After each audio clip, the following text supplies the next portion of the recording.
Mesdames et messieurs les élus, chers collègues, mesdames et messieurs en vos grades égalité, chers amis. Avant de partager avec vous le verre de l'amitié républicaine, j'aimerais vous dire quelques mots et vous parler de l'importance que revêt pour moi le 14 juillet. Célébrer le 14 juillet, c'est bien sûr apprécier d'être ensemble, de se rassembler pour un moment de fête, joyeux et coloré, mais c'est aussi célébrer la République, celle qui adviendra, celle que l'on espère, celle sur laquelle des hommes et des femmes ont misé un espoir criant, celui du changement, au moment d'une bascule politique encore jamais envisagée, la fin prochaine de la monarchie. Le 14 juillet, c'est pour moi le moment de célébrer l'éveil de la liberté, comme le disait si bien Victor Hugo, et la volonté de chacun de participer à la construction de la res publica, la chose publique.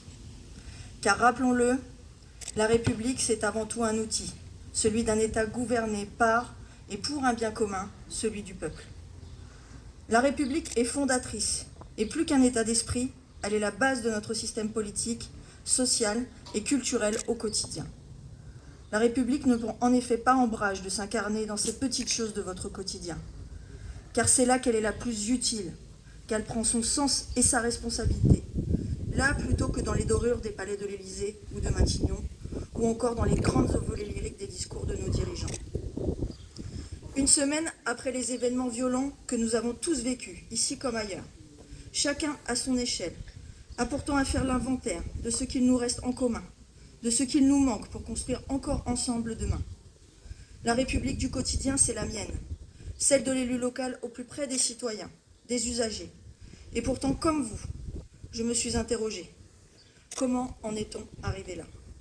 À brûler des livres, des services publics, des pharmacies, à détruire le gagne-pain de nos commerces de proximité, à réduire ensemble la voiture de nos voisins, nos parents, nos amis.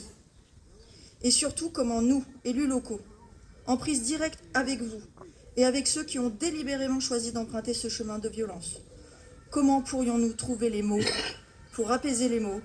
Comment pourrions-nous répondre aux premiers cris d'alerte et ensuite briser le cercle de la violence sans but?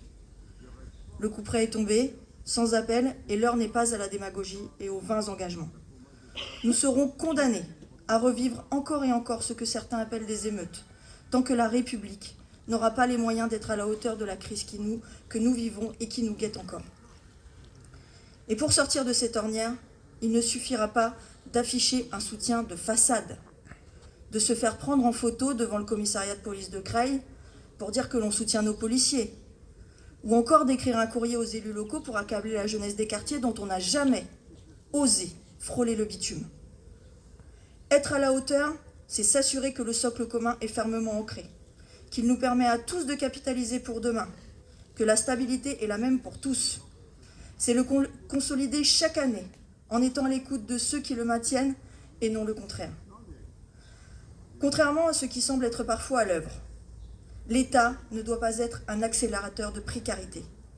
La République doit nous permettre de combler les failles des parcours personnels grâce aux outils du service public que je sers avec loyauté depuis toujours dans ma vie d'élu, mais aussi professionnelle.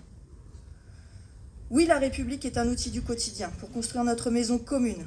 Et comme tout outil, il doit être affûté chaque jour, sous peine de s'émousser bien vite. Et comment ne pas faire le constat face à l'état de nos pierres fondatrices, celles qui soutiennent notre édifice commun, lorsqu'on se penche sur la fragilité de notre système en matière de santé, d'éducation, de sécurité. En matière de santé, le pronostic vital est plus qu'engagé, avec un bassin creillois qui subit de plein fouet une crise des métiers du soin sans précédent, comme tant d'autres régions de France, de manière indigne de la sixième puissance mondiale, indigne d'un État comme le nôtre. Ici, nous nous sommes mobilisés contre la fermeture de la maternité, mobilisés encore pour ouvrir une maison de santé, mobilisés pour remplacer les médecins et praticiens qui partaient en retraite. Mais cela ne suffit toujours pas. Des gens meurent désormais à l'hôpital public, meurent d'attente et de manque de personnel, de lits pour les accueillir, des équipes épuisées, à bout de nerfs, de souffle, qui démissionnent de peur de commettre des erreurs, qui jettent la blouse d'épuisement et de lassitude.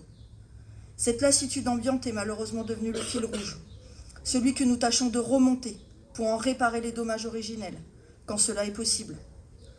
La fonction publique souffre en portant dans son sillage une génération qui a perdu de vue un idéal qu'elle ne choisit plus d'endosser. Mais que font les enseignants, me direz-vous? Les métiers de l'enseignement décriés, moqués, si faciles à en écouter leurs détracteurs, sont abandonnés, les concours vidés, désormais laissés de côté par nos jeunes. Mais comment les en blâmer? Il y a 10 ans de cela, un certain Nicolas Sarkozy, s'appuyant sur Valérie Pécresse, alors ministre de l'Enseignement supérieur, inventait la mastérisation.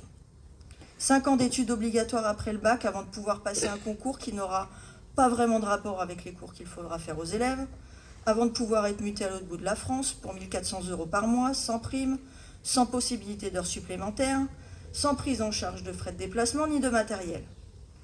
Qui n'aurait pas envie de signer immédiatement? C'est alors qu'arrive le job dating des années Macron, recrutant des contractuels peu formés, qui changeront peut-être d'établissement chaque année, car l'éducation nationale ne leur garantit qu'un CDD d'1 an. Et cela sans possibilité de choisir le niveau pour lequel vous enseignerez. Et il faudra bien souvent se contenter des classes dont les collègues ne voulaient pas. Et aussi étonnant que ça puisse paraître, les fameuses classes dont les collègues ne veulent pas, elles sont rarement germanistes ou latinistes. Face à une telle promesse, comment ne pas envisager immédiatement, là aussi, une reconversion professionnelle? Si juste du second degré, je ne fais pourtant ici que marcher dans les pas d'un certain Gérald Darmanin, qui a dit lors d'une audition au Sénat au sujet des fonctionnaires de police et de gendarmerie, je cite, « Ceux que nous recrutons sont souvent des enfants de 18, 19, 20 ans, qui n'ont pas fait de grandes études et qui choisissent le service de la nation par la police ou la gendarmerie. Je ne suis pas à la tête d'un ministère de la Justice où les gens passent des concours à Bac+4, Bac+5 ou de l'Éducation nationale, où les gens sont très mal payés par ailleurs. » Fin de la citation. Lorsque le plus haut sommet de l'État fait le constat de son propre échec, à encourager, former, payer, sécuriser, quel espoir qu'il empêche un climat social dégradé de sombrer totalement. Comment s'étonner que nos jeunes ne trouvent plus le goût de l'apprentissage quand les enseignants qui doivent les porter à bout de bras sont eux-mêmes à bout? Comment s'étonner que chacun dans sa trajectoire, jeunes, enseignants et policiers, s'isole toujours plus et que le fossé soit désormais infranchissable? Je ne souhaite pour autant pas être la fossoyeuse de la République que je sers et en qui je crois. Lors de la cérémonie tout à l'heure, nous avons choisi de vous faire entendre un texte de Victor Hugo, véritable ode à l'engagement et à l'union. Je souhaite que résonnent encore ces vers. Oui, pour consolider, pour secourir, pour relever, pour encourager, pour enseigner. Oui, pour penser en attendant qu'on guérisse. Oui, pour transformer la charité en fraternité. Dresser le constat de nos faiblesses est la première étape de la reconstruction à laquelle nous œuvrerons ensemble, j'en suis certaine. Vive la République, vive la France et surtout vive Creil. Merci à tous.